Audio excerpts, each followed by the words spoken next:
The Meridian transfer did not have a night. It had a dimming cycle, which the Concordat station masters set by treaty to 11% illumination, and which the freight crews ignored because cargo does not care what hour a clock believes it is. I worked the green lane on the human contract shift, which ran long and paid in station script, and I had done it for 11 years by the time this happened. Long enough that the aliens on the floor had stopped seeing me as anything but a fixture, like the scale plates or the manifest terminals. Long enough that they had stopped seeing my dog at all. Her name was Biscuit. She was a yellow Labrador, gone the color of old straw at the muzzle and along the brows, with a broad soft head and a tail that moved like it had all the time in the world. She was 13, which is old for the breed, and she slept a great deal, and when she walked the inspection line she walked it low and slow with her nose an inch off the deck plating, and she did not hurry for anything. People who did not know her thought she was lazy. People who did not know her thought a great many wrong things, and most of them were aliens, and most of them found out. I should say plainly what she was because the story does not work otherwise. She was a customs dog, not a war animal, not a sentinel beast, not one of the harnessed shepherds the Concordat Marines like to parade at the outer rings, all muzzle and muscle and a handler shouting cues. She was a scent worker. Her whole life was smelling things and telling me the truth about them, and she had never once been wrong, and the station's instruments had been wrong more times than I could count. I had her from a pup. That's worth saying too. She was not issued to me, and I did not inherit her from some retiring handler. I raised her from a squirming yellow thing that fit in the crook of one arm, back when I still worked planetside at a bonded port on a world that no longer wants me. And I trained her myself, the old way, with a scent kit and a lot of patience and a freezer full of samples that made the neighbors ask questions. By the time we came up to the Meridian, she was 4 and finished and better than any dog I'd worked before her, and I'd worked good ones.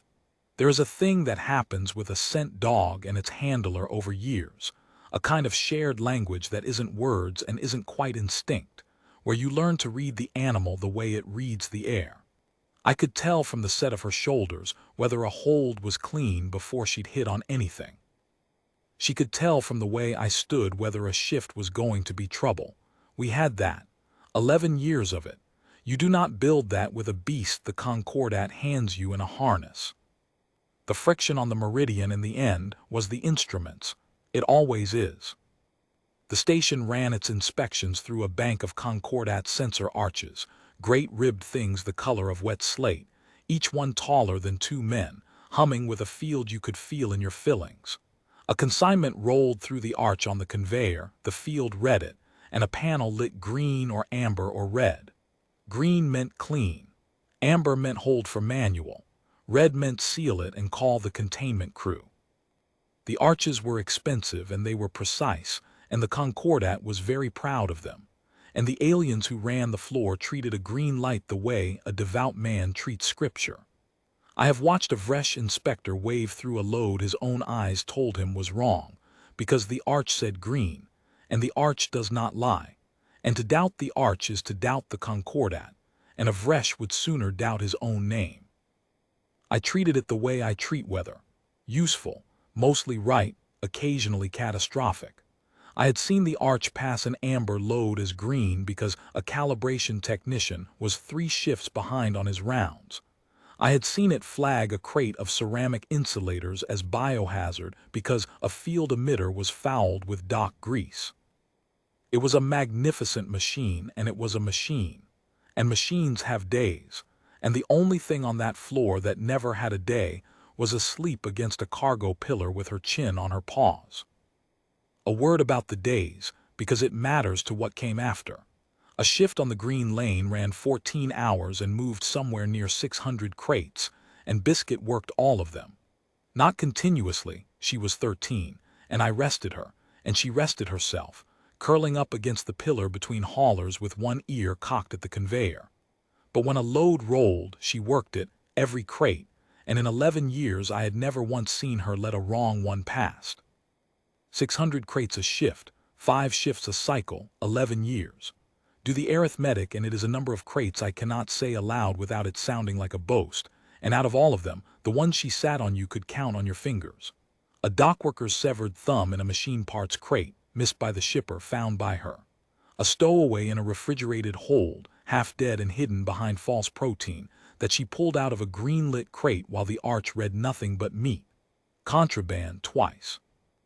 And bodies 3 across the years that people had tried to move as cargo and that she found because a body does not smell like what its manifest says, no matter what the field reads. Each time she sat exactly the same way. Quiet, certain, a little sorry. And each time some alien in authority had looked at the green light and then at the dog and chosen for a moment to believe the light, and each time I had made them open the crate anyway, and each time the crate had proved her right, and none of it, not one instance of it, had taught Alante a single thing. That is the part I still cannot fully explain. The record was there. He could have read it. He preferred the machine. The floor supervisor on my shift was a Vresh named Alante. The Vresh are tall and narrow, with skin like polished green stone and long triple-jointed arms, and they carry their status in the angle of the head. The higher the chin, the higher the rank.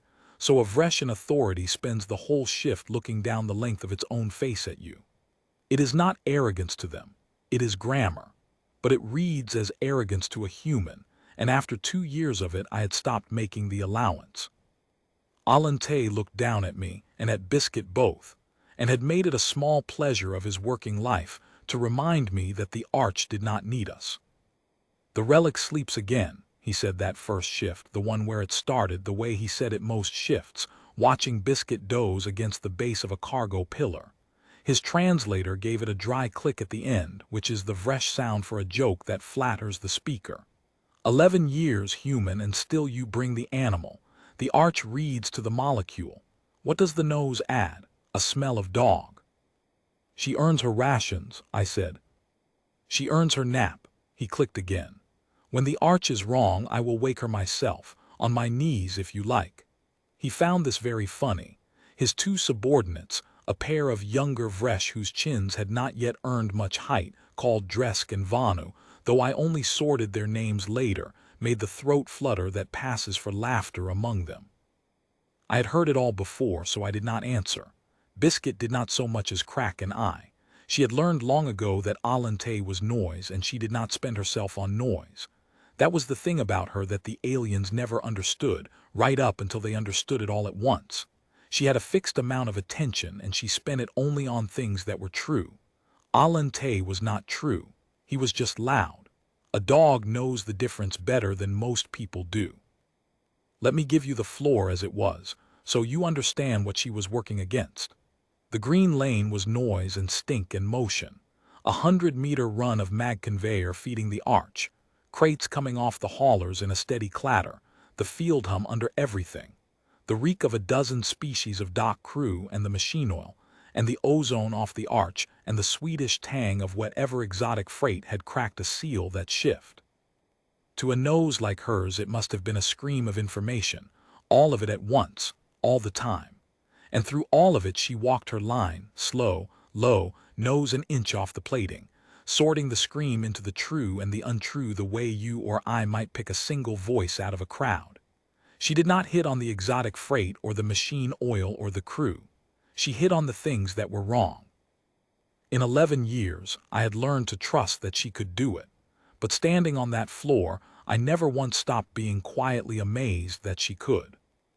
The consignment that started it came in on the 17th of the cycle, on a mid-hauler out of the Seth reaches, flagged as preserved agricultural stock. Bulk protein, the manifest said. Vacuum-locked, temperature-held, bonded and sealed at origin. 40 containers. Standard grav crates, the kind that stack 6 high and roll on a mag conveyor without a hand touching them.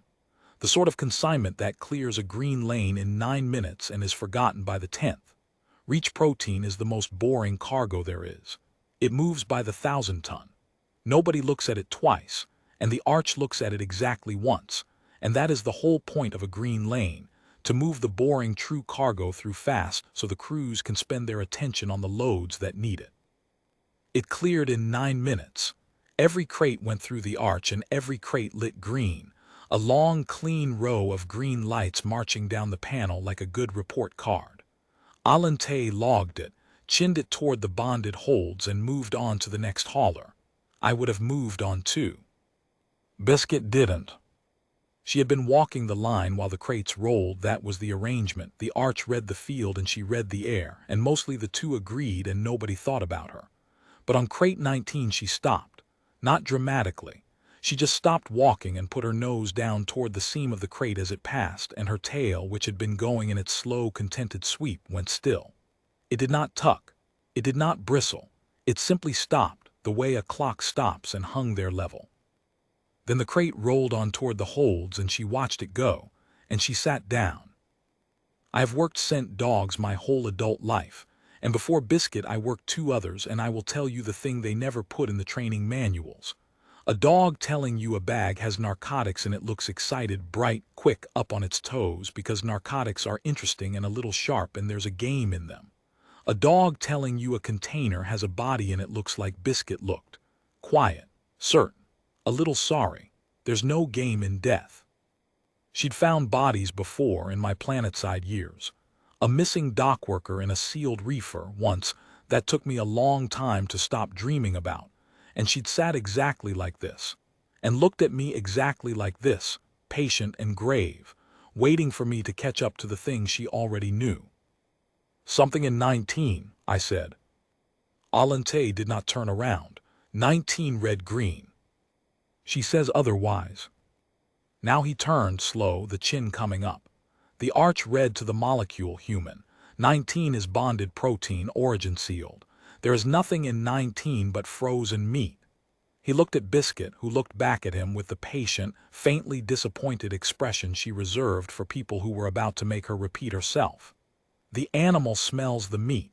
Congratulations. It has discovered that food smells of food. She doesn't hit on cargo, I said. 11 years. She's never once sat on a clean crate. If she's sitting, it isn't clean. The arch says clean.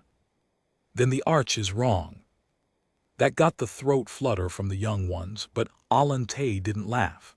Something in the flat way I'd said it must have reached him, because for a moment the chin came down a notch, which for a Vresh is nearly a flinch. Then it went back up and he turned away. Log your objection if it comforts you, he said. 19 goes to bond with the rest. I do not seal a consignment on the say-so of a sleeping relic.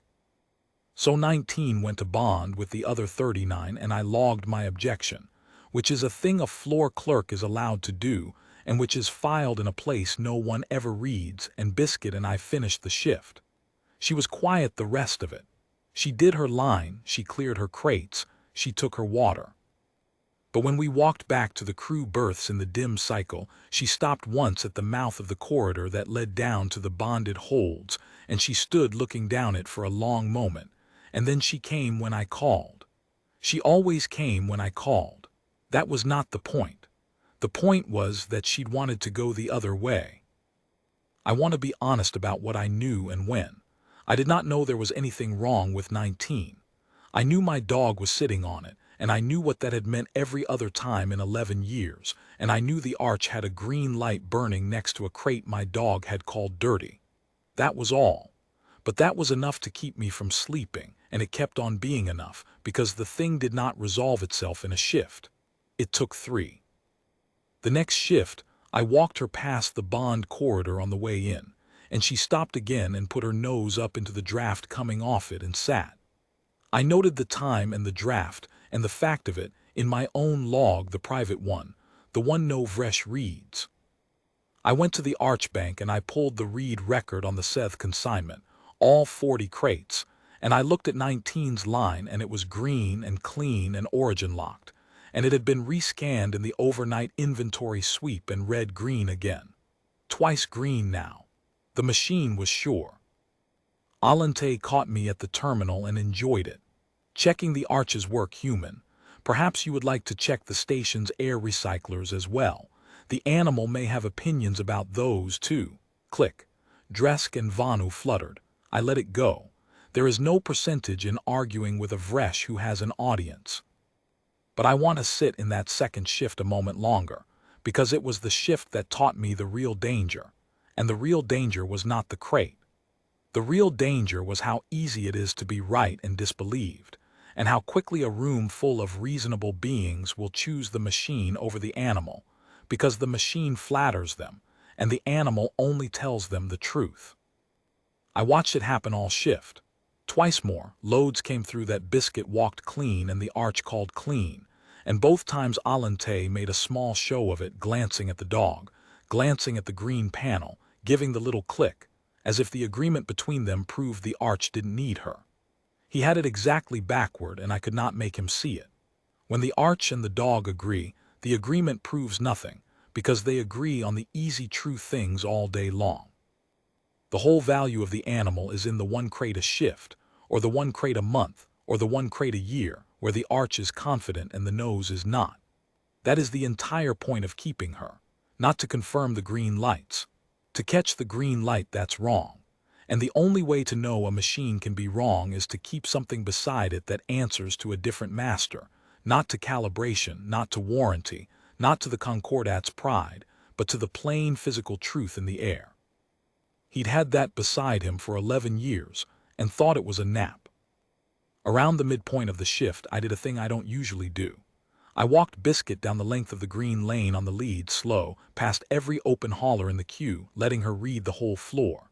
Partly I wanted to see if she'd hit on anything else, if this was a bad batch, a bad hauler, a systemic thing. She didn't. She walked 40 crates of other people's cargo and never broke stride, tail swinging easy, and I felt the small grim relief of it. Not the whole floor then. Just 19. Just the one. But partly, if I'm honest, I walked her the length of that floor so the crews would see her working, see that she wasn't a relic sleeping on a pillar, that she was reading every crate that passed and clearing them faster and surer than the arch. I wanted witnesses. I had a feeling I was going to need them, and a floor clerk with a dog and a hunch has nothing but witnesses to his name. Then I went, that shift's end, and found the one alien on that station who would listen to me instead. Her name, near as the translator could render it, was Sesh. She was a Concordat veterinary officer, which on a mixed station meant she was responsible for the health of every animal that came through, from the Marines' war shepherds to the merchant cats to my Biscuit. She was of a species I never learned the proper name for, small, for the Concordat, barely my height, with a soft gray pelt and 4 eyes set 2 and 2, and a way of going very still when she was thinking that reminded me of the dog. Sesh liked Biscuit. More than that, Sesh respected her, which was rarer and which was why I trusted Sesh when I trusted almost no one else on that floor. She had done Biscuit's intake health survey 3 years back and spent an hour longer on it than the regulation required, not poking and prodding but watching, the way you watch a thing you find genuinely interesting. And at the end of it she'd said, "This animal is very old in the way it works, not in years, in the work." I hadn't fully understood her then. I did later. I told her about 19. I told her about the sit, both sits, the conveyor and the corridor draft. I told her the arch had cleared it 3 times now. She was quiet a while, all 4 eyes half-lidded. "The arch is not often wrong," she said finally. It was not an argument. It was a fact she was holding up to the light to see if it still held. "No," I said, "it isn't. That's what's got me." "You believe the animal over the field." "I believe the animal because she's got nothing to gain from lying and 11 years of never doing it. The arch has a maintenance schedule and a manufacturer and a warranty, and I've watched it pass 3 amber loads as green because a technician was behind on calibration. The dog doesn't have a calibration. She's just right or she's asleep, and she wasn't asleep." Sesh made a sound the translator didn't render, a soft double note low in her chest. Then she said the thing that told me she was worth trusting. She said, "What would rot in a bonded protein crate that a molecular field would miss?" Because that was the real question, and it took an alien willing to doubt her own instruments to ask it. The arch read composition. It read what a thing was made of. And the answer to Sesh's question, the answer we did not have yet and would have soon, and would wish we'd had sooner, was that a molecular field reads the asterisk what asterisk and not the asterisk when. It can tell you a crate is full of protein. It cannot always tell you that the protein has begun, very slowly, in the cold and the dark and the sealed silence of a bonded hold, to turn. We didn't have the answer that shift. We had a question and a dog and a green light, which is not enough to seal a bond over. But Sesh did a thing that mattered. She pulled the origin records on the Seth consignment, the full ones, not the manifest summary but the shipping and handling chain, and she found the detail that would matter later. The consignment had transferred haulers once at a reachway station, and one crate had been logged with a handling exception, a flag for rough transfer, the kind of note that gets entered when a grav crate takes a knock it shouldn't. Crate 19. A knock at a way station weeks back. Enough maybe to start a hairline in a thermal seal, not enough to trip anything. Just a note in a chain nobody reads, matching a sit nobody believed. The Meridian's bonded holds ran down the station's spine, a long cold gut of racked crates and mag rails, kept at storage temperature and storage light, which is to say almost none of either. Bonded cargo was not supposed to be touched between the arch and its onward hauler. It sat under seal, insured and inventoried, and the only living things that went down there were the inventory drones and, once a cycle, a bored Vresh clerk running a head count. It was, in other words, the perfect place for something to go wrong slowly, where no nose would ever smell it and no eye would ever see it, and the only witness would be a green light on a panel 3 decks up, still burning, still lying. Sesh got me a hold pass. She had the authority and I did not, and she wrote it under a veterinary welfare provision, animal in distress, handler request, that sort of language, the kind of small true lie that gets a good person through a bad door. I did not sleep the dim cycle before we went down. I lay in the berth with Biscuit breathing slow against my side, and I ran the thing over and over, and what kept me awake was not fear of the crate. It was the arithmetic of being wrong. If I took a welfare pass into a bond and my dog was chasing a dream of meat, I would lose my license, and a human who loses his customs license out here does not get another. And I was 58 years old with a 13-year-old dog and 11 years of scrip and no world that wanted me back. Everything I had was on the floor of that station, and I was about to bet it on a nose. I lay there and I made myself say it plainly, the way you have to say the frightening thing plainly before you can act. If she's wrong, I'm finished. And then I made myself say the other thing, the truer thing, the one that got me up and dressed when the dim cycle turned.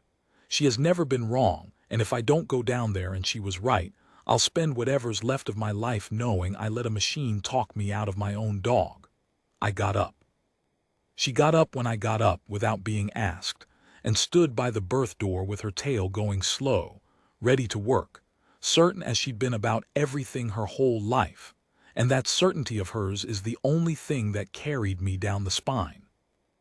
And on the third dim cycle, when Alante was off the floor and the green lane was quiet, I took Biscuit down the spine to the bonded holds to let her tell me the truth in a place where the arch couldn't argue. She knew where she was going. That is the part I keep coming back to. I didn't lead her to 19. I let her off the lead at the hold mouth and she went, not fast, never fast, but without a wrong turn, down the cold rows with her nose up now, reading the whole volume of the air the way she never could on the noisy floor. It was a different kind of work down there, and I could see her settle into it, the way a craftsman settles when the crowd leaves and it's just the bench and the wood. Past the racks of machine parts, past the sealed medical consignments, past 100 crates that were exactly what their manifest said, and that she passed without a flicker because they were true and she did not spend herself on true things. Down to the far cold end where the Seth protein sat racked 6 high, 40 crates in a bank, and she went along the base of that bank with her nose working, slow, slow, and she stopped at 19. She sat. I put my hand on the crate. It was cold as it should be. The seal was intact as it should be. The little manifest plate glowed its steady green, bonded protein, origin locked clean. Everything the arch had said. and under my palm faint through the crate wall I felt it, not a sound exactly, a softness, a give where a frozen thing should have been hard. Somewhere in the dark of that crate the cold had failed, a hairline in the temperature seal, that knock at the way station weeks back, and the protein had thawed, just at the edge, just enough. And in the thaw it had begun to do the oldest thing organic matter does when the cold lets go of it. It had begun to turn. I have smelled it since plenty. That day through the seal I smelled nothing, but Biscuit did. Biscuit had smelled it 3 decks up, through a sealed crate on a moving conveyor in 9 minutes, past the noise of a whole customs floor. She had smelled the first breath of it, the very edge of the turn, days before it would have been anything a fresh nose or a Concordat field could name. And she had sat down and told me again at the corridor, and told me a third time here in the cold with her nose an inch from the seam, and each time the arch had said green. I did not open the crate. I want to be clear about that, because later there were people who assumed I must have, that I'd cracked a bonded seal on a hunch, and I did not, and it matters that I did not. You do not open a crate your dog has called dirty. You especially do not open a crate that might be turning in a sealed hold with your old dog beside you. I put my hand on it. I felt the give. I read the green plate lying to my face, and then I put Biscuit back on the lead, and I walked her well back from the bank and I called it in. I did it by the book, because when you are a human clerk on an alien station, and you are about to be right in a way that embarrasses the people above you, the book is the only armor you have. I logged a welfare-flagged manual reinspection request on crate 19, cited the handler objection already on file from the first shift, attached Sesh's note on the way station handling exception, and requested a containment officer to the bonded holds. Then I stood with my dog and I waited, and I did not touch the crate again, and I kept her well back from it, because whatever her nose could do, I was not going to have my old dog breathing that any longer than she had to. Alante came instead of the containment officer. Of course he did. A welfare flag on a crate he'd personally cleared and re-cleared and re-cleared was not a matter he was going to let a subordinate handle. He came down the spine with Dresk and Vanu and his chin as high as I had ever seen it, and he found me standing well back from a bank of bonded crates with a sitting dog, and I watched him decide, before he'd taken a reading, before he'd done anything at all, that this was a human wasting Concordat time and a relic dog dreaming of meat. You brought the animal into the bonded holds, he said. The translator gave it the click. Do you know what that costs, human? Do you know the fines for handler contamination of a sealed consignment, for a welfare pass exploited to trespass in a bond? 19's already contaminated, I said. It's not the dog. The arch reads composition. It doesn't read spoilage. There's a thermal fault in 19. It took a knock at a way station weeks ago. It's in the handling chain. Sesh pulled it, and the seal's gone hairline and it's turning. Put a probe on it. A thermal probe, not the field. Read the internal temperature. If I'm wrong, find me for the dog. Find me for the pass. If I'm right, you seal it before it breaches. For a moment I thought he'd do it. There was a flicker of the chin coming down. But a fresh supervisor 2 years into resenting a human clerk and his sleeping dog does not, in front of his subordinates, kneel to a probe because the dog said so. He'd made that joke too many times. On my knees, if you like. He couldn't do it now without eating the joke whole, and a Vresh will risk a great deal before he'll eat a joke in front of 2 junior chins. So instead he did the thing that people do when they are afraid they are wrong. He got angry, and he made it about the dog. The animal, he said, has cost this station enough.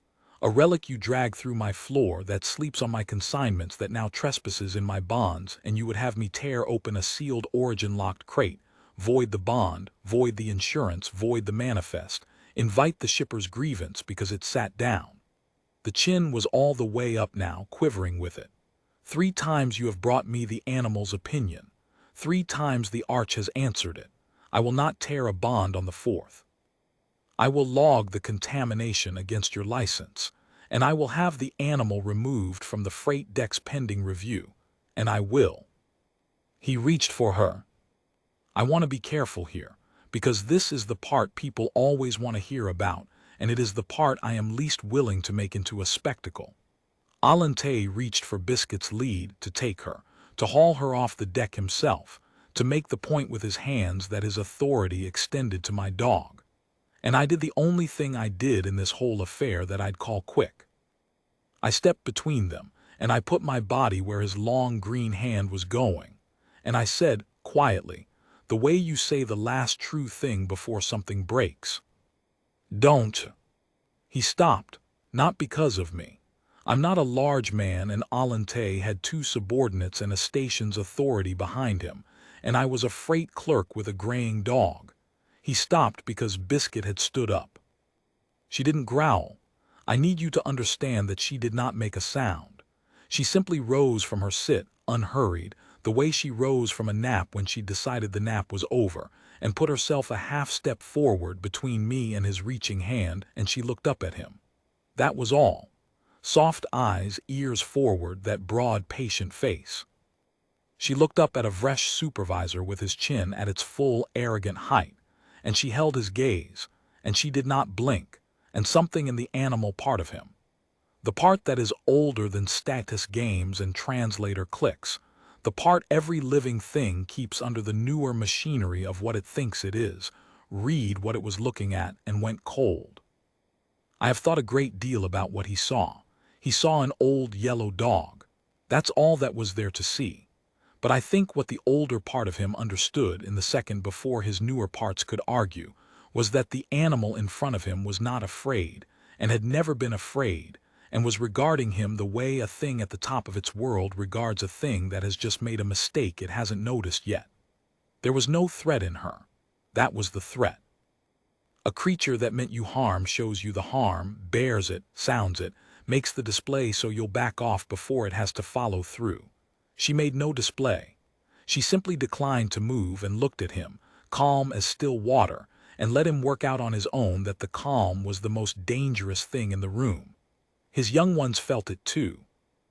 They had gone still behind him, both chins dropping, the way prey drops its head when the wind changes and brings it a scent it has no name for but every ancestor did. Alante took his hand back. He covered it, of course. He said something about the fines and the review and the log, his voice climbing to fill the space where his certainty had been, and he backed it up with the chin and the clicks.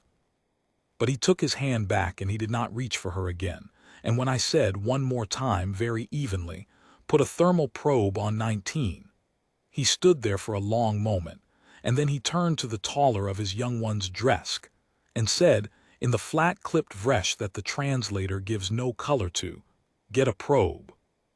The probe read the fault in 4 seconds. I watched Dresk's chin drop as the number came up on the handset, the internal temperature of crate 19, which should have been deep in the storage cold and was instead sitting warm and wrong, a full band above breach threshold and climbing. The thermal seal had failed days ago, maybe longer. The molecular arch, reading composition, had cleared it 4 times over because the protein was still, chemically, protein. The dog, reading the air, had cleared it never because the protein was, in the way that matters to a nose and to a station full of breathing people, beginning to go bad. Dresk turned the handset so Alante could see it, and Alante looked at it for a long time and did not say anything, and the silence on that deck was its own kind of confession. And here is the thing that turned it from an embarrassment into a genuine danger, the thing Sesh worked out fully later and confirmed against the origin records. It was not only that the meat was spoiling. Sethrich protein carries a dormant fauna, a microbial load, harmless and inert while frozen, standard across the whole trade, flagged on no manifest because it never matters. It never matters because bonded protein stays frozen. But warm it, slow, in the dark, in a sealed volume, and the fauna wakes, and it does what waking things do.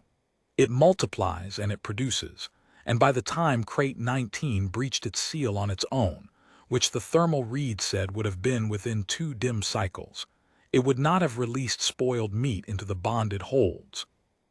It would have released a pressurized volume of active spore-bearing, wrought into a station atmosphere shared by 9,000 breathing beings, through a ventilation spine that ran the whole length of the meridian, past the crew berths, past the medical bays, past the nurseries in the family rings.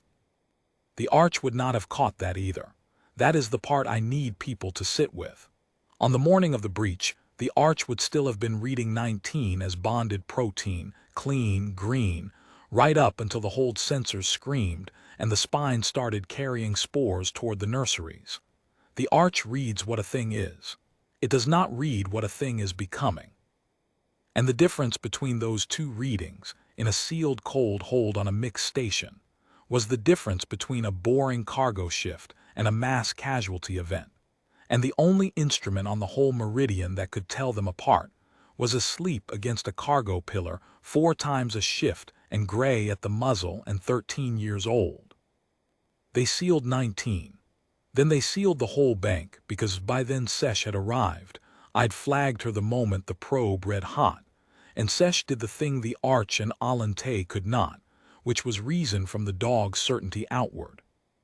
If 19 was turning, she said, and the fauna was standard to the reach, then the risk was not one crate but the shared thermal environment of the bank, because a warm crate warms its neighbors, and the whole consignment had to go to hard quarantine and thermal reset, and the ventilation for that section of the spine had to be isolated and scrubbed now, this cycle, before anything reached a vent. She said it fast and flat and without a wasted word, 4 eyes wide open now, and the containment officer who'd finally arrived did not argue with a veterinary officer talking about a live microbial load, because that was her floor the way the Arch was Alante's, and she knew it to the molecule. The containment crews came.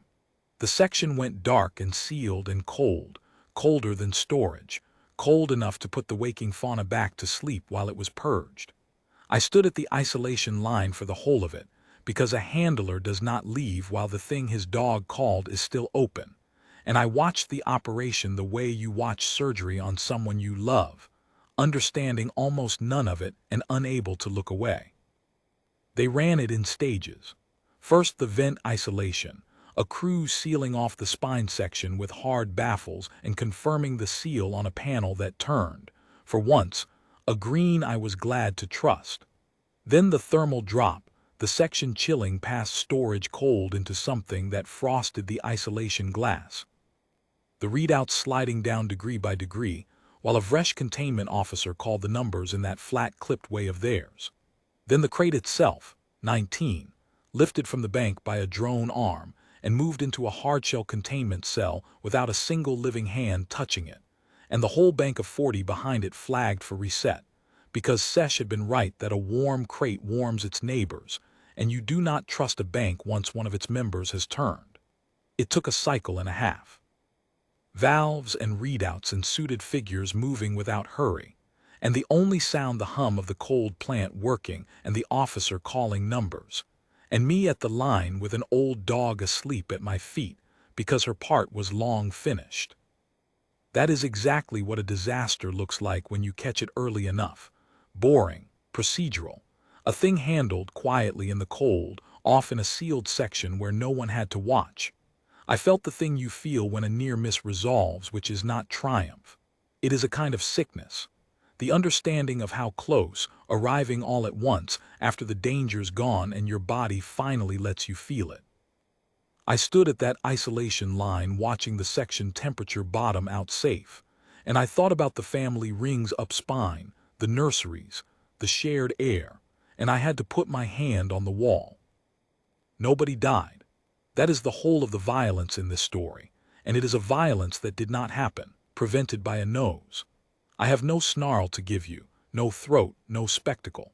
What I have is a thermal probe reading 4 degrees too high, and a section of station that went quiet and cold for a cycle and a half and then came back online scrubbed and safe, and 9,000 beings who never knew how close the air they were breathing had come to turning against them. That is the shape of the thing the aliens never file correctly, because there is no drama in it. The worst day the Meridian never had. Biscuit slept through most of the containment.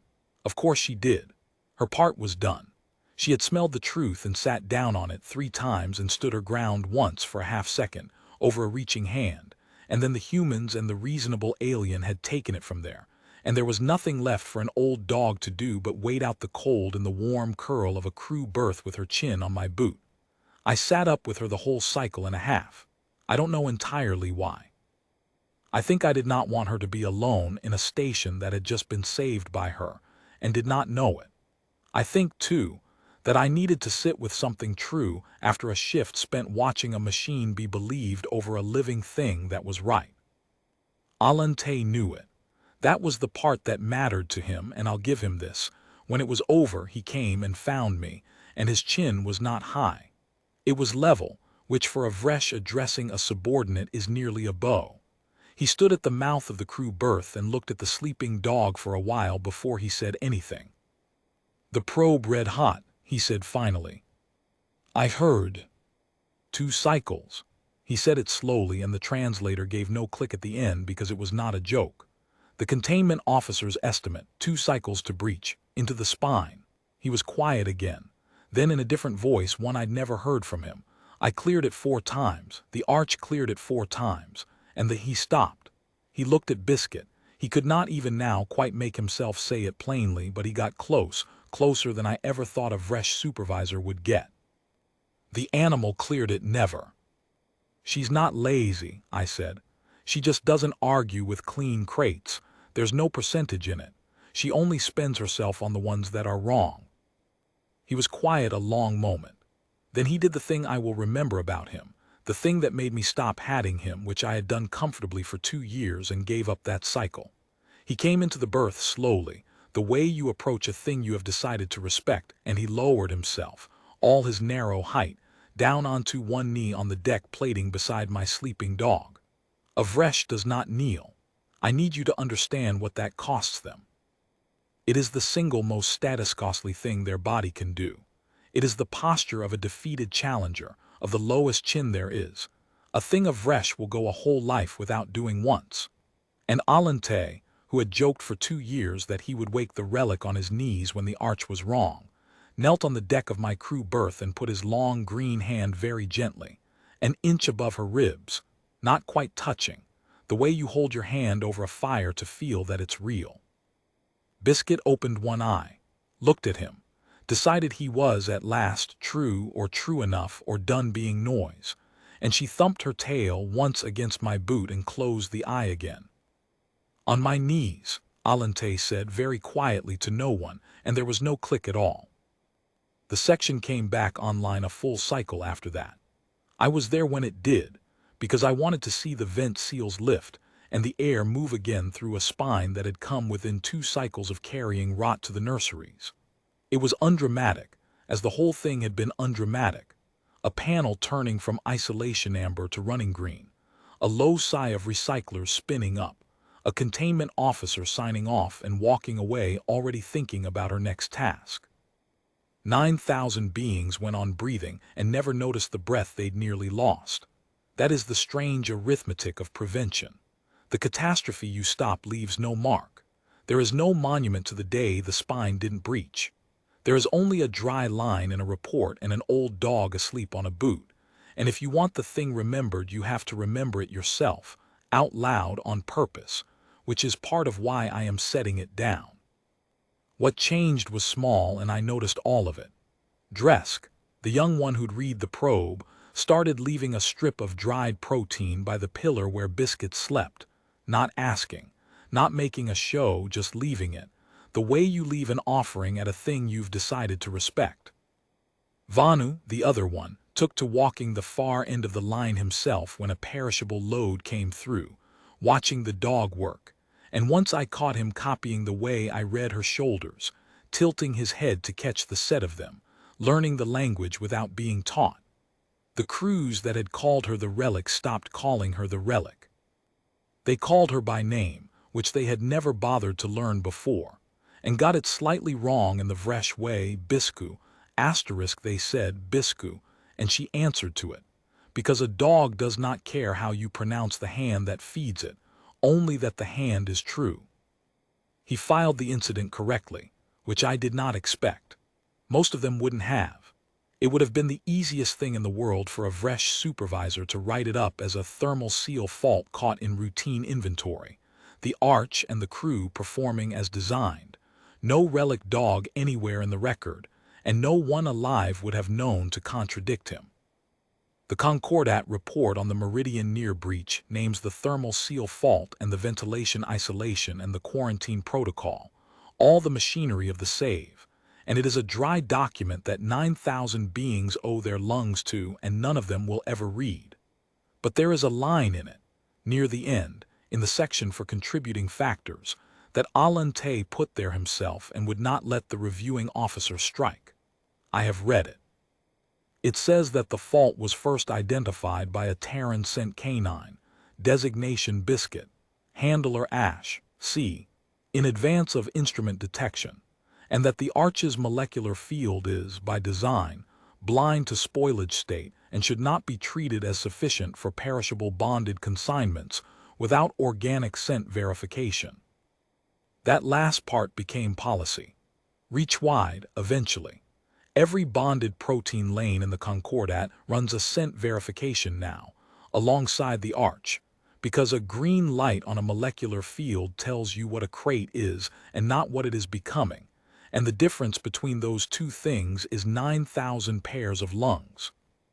There are scent dogs on stations that never had them, and handlers who never thought they'd have work, and somewhere in the training curriculum for Concordat perishables inspection there is a case study, stripped of names, about a station that nearly breached because its instruments were precise and its dog was right, and for a while the wrong one was believed. I have taught from that case study. I did not tell the students the first few times that I was in it. It felt like bragging. Later I told them, because the point of the case is not the machine and it is not me. The point is the animal walking the line slow with her nose an inch off the deck, and I owed her the credit out loud. They wanted to give Biscuit a commendation, a physical one, a metal thing to hang on her. I told them she'd eat it, which was true, and they gave it to me instead, and it sits in the crew berth where I can see it and she can't reach it. She didn't need it. She was never working for the Concordat. She was working for me because I asked her to, and because smelling the truth and telling it was the only thing she'd ever wanted to do, and she got to do it one more time in a way that mattered at 13, at the gray-muzzled end of a long working life. That's a good life for a dog, better than most get, better than most of us get. Sesh came by after. She sat on the berth deck with the dog for a while, 4 eyes half-lidded, that stillness of hers that was so like Biscuit's, and she said the thing again that she'd said at the intake 3 years before. Very old in the way it works. And then she said something new. She said that in her people's tongue there was a word for a creature that a thing at the top of its world would step aside for, and that the word did not translate, but that it was not a word for the strong. It was a word for the ones that were asterisk certain, the ones that had never had to prove it and so had never learned to bluff. She looked at Biscuit a long time when she said it. I have thought about that word I'll never know ever since. I think it's the truest thing anyone said about my dog, and I think it took an alien to say it because a human would have reached for asterisk loyal or asterisk brave and missed the thing entirely. She wasn't brave. Brave is for the frightened. She was just certain, and she'd never needed anything else. I keep coming back to the arch, though, to the 4 green lights on the same crate, because I think about the Meridian sometimes, the way it ran 9,000 lives leaning their whole trust on a slate-gray machine that read to the molecule and was proud of it, and treated a green light like scripture, and could not, for all its precision, smell a thing beginning to go wrong. The instruments were not lying. That's what I want the young clerks to understand, the ones I train now, the human and the alien both. The arch wasn't broken. It did exactly what it was built to do precisely, 4 times over. It read the asterisk what? It just had no way of reading the asterisk when, the slow turn in the cold and the dark, the corruption that is already in the room while everyone watches the panel, The rot that a proud machine will pass and pass and pass because it is measuring the wrong true thing and calling it green and being believed. You need something in the room that reads the air, something patient and low and unhurried, that doesn't argue with clean crates and doesn't spend itself on noise, that walks the line slow with its nose an inch off the deck and only ever sits down when it's telling you the truth. We had one. She was 13 and gray at the muzzle, and she slept a great deal, and the aliens thought she was lazy, right up until the cycle she wasn't, and by then she'd already saved every one of them in one slow breath, 3 decks up, through a wall, days before the machine would ever have known. She's asleep on my boot as I write this. The lane's quiet. The dimming cycle's on, and the arch is humming its slate gray hum down on the floor, reading everything to the molecule, sure of itself. She'll walk the line again next shift, slow, nose down, certain. She doesn't know she saved a station. She wouldn't understand the word if I had one for it. She only knows the work and the line and the true crates from the false and the boot she sleeps on at the end of it. That is enough for her. It is nearly enough for me. And if she sits, I'll seal the crate before anyone asks me to.